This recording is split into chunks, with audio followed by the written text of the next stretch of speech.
Hello အားလုံးပဲမင်္ဂလာပါဒီနေ့ကတော့ကျွန်တော်လူငယ်တယောက်အနေနဲ့ငွေကြေးပုံမှာကျွန်တော်ဘယ်လိုမြင်တာလဲပေါ့နော်ပြီးတော့လည်းဒီဗီဒီယိုလေးကကျွန်တော်ဖြတ်တန်းခဲ့တဲ့ဒီအတွေ့အကြုံလေးကိုဒီစိတ်ခံစားချက်လေးကိုကျွန်တော်ပြောပြပေးတော့မှာဖြစ်ပါတယ်ကျွန်တော်ကဒီပြီးပြည့်စုံတဲ့ဒီမိသားစုကနေအမျိုးဆင်းသက်လာတာမဟုတ်ပါဘူးပေါ့နော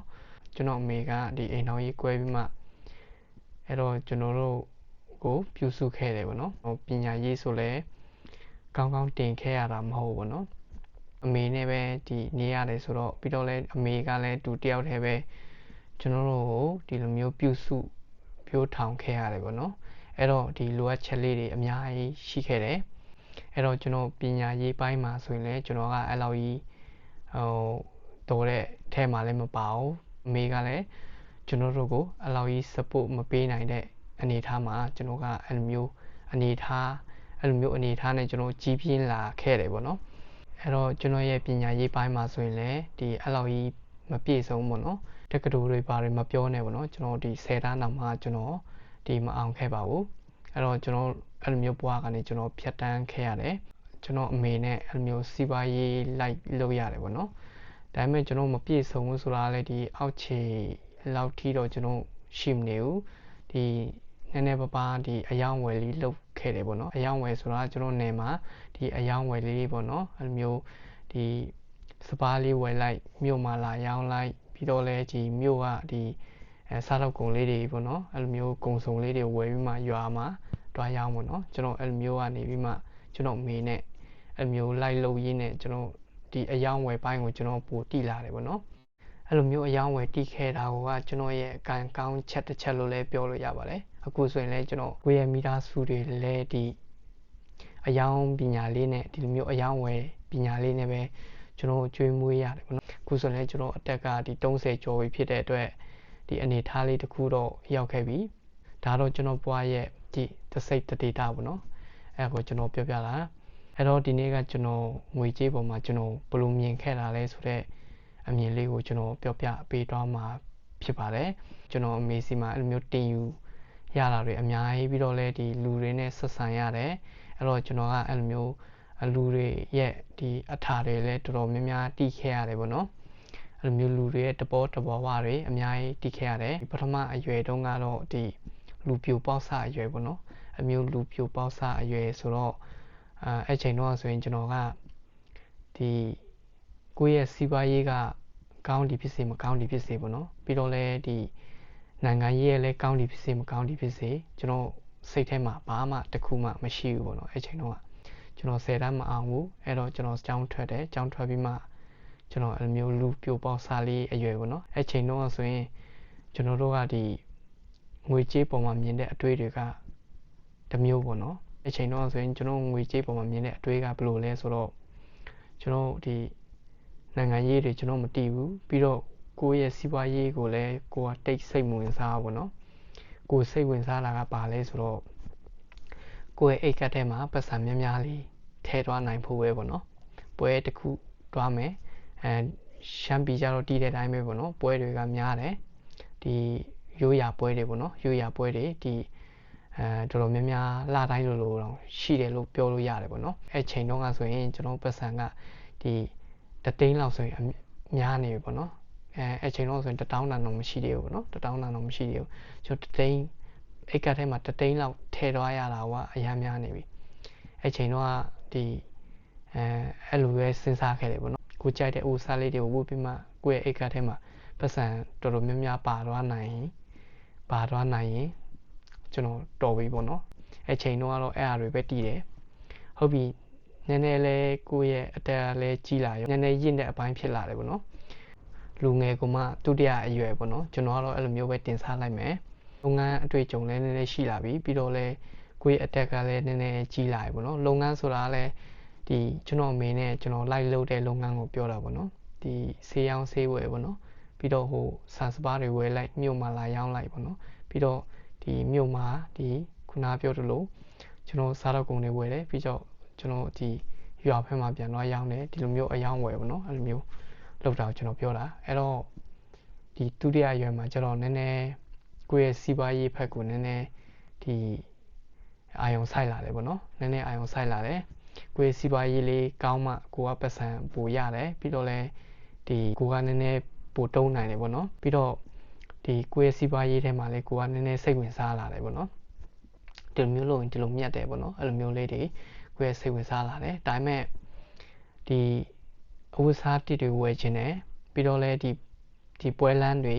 ဒီရိုးရာပွဲတွေတွားခြင်းနဲ့စိတ်ကတော့မဖြောက်နိုင်သေးဘူးဒါပေမဲ့တခုပိုလာတာကဘာလဲဆိုတော့ကိုယ့်ရဲ့စီးပွားရေးကိုနည်းနည်းစိတ်ဝင်စားလာတာကိုပဲပိုလာတယ်ပေါ့နော်ဒါတော့လူငယ်ကမှသူတရရွယ်ပေါ့နော်အဲ့ချိန်လဲပြီးရောကျွန်တော်ခုလိုမျိုးအတက်ရွယ်ရောက်လာတယ်ပေါ့နော်ခုအတက်ရွယ်ကဘာလဲဆိုတော့ကျွန်တော်အဝတ်စားပိုင်းနေမှာကျွန်တော်တိတ်စိတ်ဝင်စားတော့ဘူးပြီးတော့လဲဒီကိုယ့်ရဲ့စီးပွားရေးကိုပဲပိုပြီးမှလဲဒီပိုပြီးမှစိတ်ဝင်စားလာတယ်ပြီးတော့ကိုယ့်ရဲ့ငွေကြေးတွေလဲဒီတခြားမဟုတ်တဲ့နေရာတွေကိုကိုကတိတ်မတုံးချင်တော့ဘူးပေါ့နော်ဥမာကိုခါတိုင်းကဒီဒုတိယအရွယ်ပေါ့နော်ဒုတိယအရွယ်လောက်ဆိုရင်ကိုကဖုန်းအတစ်တွေထွက်တယ်ဆိုရင်လည်းဖုန်းအတစ်တွေဝယ်ချင်တယ်ဒါပေမဲ့ကိုစီးပွားရေးကိုတော့ကိုကဒီကောင်းအောင်တော့ကိုကလုပ်ချင်တယ်ဒါပေမဲ့ကိုဝယ်ချင်တဲ့ဟာတွေဆိုရင်ကိုကရှောက်ဝယ်တယ်ပေါ့နော်ပြီးတော့ဒီလိုချင်တဲ့ဟာတွေကိုပို့ပြီးမှပထမဦးစားပေးလိုမျိုးဖြစ်နေရပေါ့နော်အခုတဲ့ရွယ်ကဒုတိယရွယ်နဲ့ပါကွာလဲဆိုတော့အခုကကျွန်တော်ဒီလိုချင်တဲ့ဟာကလိုချင်တော့လိုချင်တယ်ဒါပေမဲ့အဲ့လောက်လေးလည်းမဟုတ်တော့ဘူးပြီးတော့လဲခုလိုမျိုးဥပစာတွေလည်းကျွန်တော်အဲ့လောက်ကြီးစိတ်ဝင်စားတော့ပေါ့နော်ဒီအတဲရွယ်မှာကျတော့အမျိုးဖြစ်လာပြီပြီးတော့လဲကိုလှုပ်ချင်ကန်ချင်တဲ့ဟာကဒီတကယ်ကိုပွားအတွက်အဲ့လိုမျိုးပန်းတိုင်တစ်ခုလိုမျိုးပုံစံကိုကပို့ပြီးမှဦးတီးပြီးမှကိုကလှုပ်ချင်လာတယ်ပေါ့နော်အခုဆိုရင်ကျွန်တော်ကပါလဲဆိုတော့ကိုမီတာဆွေအတွက်အိမ်ကိုပဲပို့ပြီးမှစောက်ချင်လာတယ်ဒီကိုပွားထဲမှာဒီလိုမျိုးကြီးကြီးမားမားပေါ့နော်အဲ့လိုမျိုးမှတ်တိုင်တစ်ခုအတွက်ပဲကိုကပို့ပြီးမှဦးစားပေးလာတယ်တဘောကဗျာဒီမဟုတ်ကလေးတွေကိုအဲ့လိုမျိုးမဝယ်ချင်တော့ဘူးပေါ့နော်အဲ့လိုမျိုးမဝယ်ချင်တော့ဘူးအရင်တော့ဆိုရင်ကျွန်တော်တို့ဒီရှောက်ဝယ်ချင်တယ်ကိုယ့်ရဲ့လက်ထဲမှာပတ်စံနည်းနည်းရှိလာပြီဆိုရင်မနေနိုင်ဘူးပေါ့နော်တခုခုဝယ်ချင်တယ်ကိုလိုချင်တဲ့အရာကိုကိုဝယ်လဲရရင်ကိုယ့်ရဲ့တိုးတက်မှုလို့ကိုကခံယူတယ်ပေါ့နော်အမှန်တကယ်ကအဲ့လိုမျိုးမဟုတ်ဘူးလို့ကျွန်တော်ထင်တယ်ကိုယ့်ရဲ့တိုးတက်မှုကတေးတေးဖွဲဖွဲလေးကနေလာတာမဟုတ်ပါဘူးကိုယ့်ရဲ့တိုးတက်မှုကအဲ့လိုမျိုးအပြောင်းလဲတစ်ခုခုကိုယ့်ရဲ့ဘဝထဲမှာအပြောင်းလဲတစ်ခုခုလုပ်နိုင်တဲ့အချိန်မှာအဲ့ဒါကကိုယ့်ရဲ့တကယ်စစ်မှန်တဲ့တိုးတက်မှုလို့ကျွန်တော်ကတော့မြင်ပါတယ်ကျွန်တော်ဆိုရင်လည်းခုကျွန်တော်ဆိုင်ဖွင့်တယ်ဒီကျွန်တော်ဗီဒီယိုကိုကြည့်နေတဲ့မိတ်ဆွေတွေလူတိုင်းတည်တယ်အဲ့တော့ဒါလည်းကျွန်တော်ဘဝကိုအပြောင်းလဲဖြစ်စေတဲ့ဒီကတစ်တစ်ပေါ့နော်အရင်တော့ဆိုရင်ကျွန်တော်ဒီလိုမျိုး YouTube ဗီဒီယိုမရိုက်လို့မဟုတ်ရင်ကျွန်တော်ဘဝကအရင်တော့ဆိုရင်ဘယ်လိုနေခဲ့တာလဲဘယ်လိုလုပ်ခဲ့တာလဲဆိုတော့ကျွန်တော်တင်ပြလို့ရမယ်ပေါ့နော်ခုကတော့ကျွန်တော်တယောက်တည်းပဲတည်တယ်အဲ့ဒီကျွန်တော်ဖြတ်တန်းခဲ့တဲ့ဘဝတွေကအမှန်တကယ်ကျွန်တော်ဘဝထဲမှာအဲ့လိုမျိုးအလကားရတဲ့အရာဆိုတာတော်တော်ရှားတယ်ကျွန်တော်ဘက်ကတခုပေးဆက်ပြီးမှကျွန်တော်ရခဲ့တဲ့အရာတွေကြီးပဲပေါ့နော်ကျွန်တော်ဘယ်ဟာကိုမှအလကားဘယ်ဟာကိုမှလွယ်ကူကူနဲ့ရခဲ့တာမရှိဘူးပေါ့နော်ဒါတော့ကျွန်တော်ဘွားရဲ့တစိတ်တဒေတာပေါ့နော်ကျွန်တော်ဘွားရဲ့နောက်ကျောင်းတွေကဒီလိုမျိုးဗီဒီယိုရိုက်ပြီးမှပြောပြဖို့အတွက်တခါလေးကြာရင်ကျွန်တော်ကအမျိုးပေါ့နော်ကျွန်တော်မပြောပြတတ်ဘူးပေါ့နော်အမှန်တကယ်ကကျွန်တော်က step by step ပဲအဲ့လိုမျိုးတက်လန်းလာခဲ့ရတယ်အခုဆိုရင်လည်းအများကြီးတင်ယူခြင်းနဲ့အများကြီးလေ့လာခြင်းနဲ့ဒါပေမဲ့ကိုကလည်းဒီစီးပွားရေးကလည်းတစ်ဖက်ပြီးတော့လည်းကိုကဒီအိမ်ထဲမှာဆိုရင်လည်းကိုကအိမ်ကိုလှုပ်ကြွေးရတဲ့တူပေါ့နော်အဲကြောင့်မလို့ကိုကဒီတချို့ landing တွေကတော့ကိုကလည်းအဲ့လိုကြီးအချိန်လည်းမပေးနိုင်ဘူးပေါ့နော်အချိန်မပေးနိုင်ဘူးဆိုတာကလည်းကိုယ့် reason တစ်ခုပဲလားတော့မသိဘူးပေါ့နော်တခါလေကြာရင်လည်းကိုကနားချင်နေတယ်တစ်တော့အရာတွေကလည်းကိုအများကြီးလေ့လာချင်တယ်ပေါ့နော်ဒါပေမဲ့ဘလို့ပဲဖြစ်ဖြစ်ကိုလေ့လာလို့ရနိုင်တဲ့လောက်ကိုကဆက်ပြီးမှလေ့လာတော့မယ်လို့တော့ကျွန်တော်ကတော့အဲ့လိုမျိုးစိတ်ကူးထားပါတယ်ဟုတ်ကဲ့ကျွန်တော်ပြောချင်တာကတော့ကျွန်တော်အတက်အရွယ်အရာပေါ့နော်အဲ့လိုမျိုးပေါ့နော်အပိုင်းလေးတွေဖြစ်လာတဲ့အချိန်မှာကျွန်တော်တို့ငွေကြေးပေါ်မှာမြင်တဲ့အမြင်ကပြောင်းလဲလာတယ်ပေါ့နော်အခုဆိုရင်လည်းအမြင်ကတစ်မျိုးဖြစ်သွားတယ်ဒါပေမဲ့ဒီထက်ကြီးတဲ့အတက်အရွယ်တစ်ခုရောက်လာလို့ရှိရင်ကျွန်တော်ရဲ့အမြင်ကတစ်မျိုးဖြစ်လည်းဖြစ်နိုင်တယ်ပေါ့နော်ဒါတော့ကျွန်တော်အတက်ကြီးပိုင်းရောက်တဲ့ချိန်ကျမှကျွန်တော်ကလည်းပြောလို့ရမယ်အခုကတော့ကျွန်တော်ဖြတ်တန်းလာခဲ့တဲ့လူငယ်ဘဝတုံးဆက်ပေါ့နော်တုံးဆက်ဆိုတာကကျွန်တော်အတက်18ကနေ20နှစ်ပေါ့နော်18ကနေ20နှစ်လောက်အရွယ်ကကိုယ့်ရဲ့စိတ်ရဲ့အနေထားက တစ်မျိုးပေါ့နော်ငွေကြေးပေါ်မှာမြင်တဲ့ကိုယ့်ရဲ့စိတ်ကတစ်မျိုးပေါ့နော်အဲ့ချိန်တုန်းကဘယ်လိုမြင်တာလဲဆိုတော့အဲ့ချိန်တုန်းကကျွန်တော်ဒီပွဲလမ်းတွေချင်တယ်ပြီးတော့လည်းအဝတ်စားကောင်းကောင်းတွေဝတ်ချင်တယ်ပြီးတော့ကိုယ့်ရဲ့အိတ်ကတ်ထဲမှာပတ်စံများများပါသွားချင်တယ်ပြီးတော့လည်းပျော်မယ်ပါမယ်ကျွန်တော်ပျော်ပါတဲ့ချိန်မှာအကုန်လုံးမေ့တယ်ကျွန်တော်ပျော်ပါနေတဲ့ချိန်မှာကျွန်တော်စီးပွားရေးတွေရောနိုင်ငံရေးတွေရောဘာမှကောင်းထဲမှာမရှိတော့ဘူးအကုန်လုံးအဲ့လိုမျိုးပေါ့နော်အဲ့လိုမျိုးအခြေအနေဖြစ်တယ်ပေါ့နော်အဲ့ဒီအရွယ်ကပြီးတော့20နှစ်ကနေဒီမျိုး29 28အရွယ်ကြတော့နည်းနည်းကိုယ့်ရဲ့စီးပွားရေးဘက်ကိုကိုကနည်းနည်းဦးလှည့်လာတယ်ဒီပွဲလမ်းတွေလည်းတိတ်ပြီးမှလည်းအဲ့လိုကြီးမဟုတ်တော့ဘူးအဝတ်စားကတော့ဝယ်ချင်နေတယ်ပေါ့နော်ကိုလိုချင်တဲ့ဟာလေးတွေကဝယ်ချင်နေတယ်အဲ့ဒီအတက်အရွယ်ကအဲ့လိုမျိုးပုံစံပေါ့နော်ခုအတက်အရွယ်ကတော့30အထက်အတက်အရွယ်ဖြစ်သွားပြီဖြစ်တဲ့အတွက်ကိုယ့်ရဲ့ဒီခံယူချက်ကတစ်မျိုးဖြစ်သွားတယ်ပေါ့နော်ကိုကဒီလိုမျို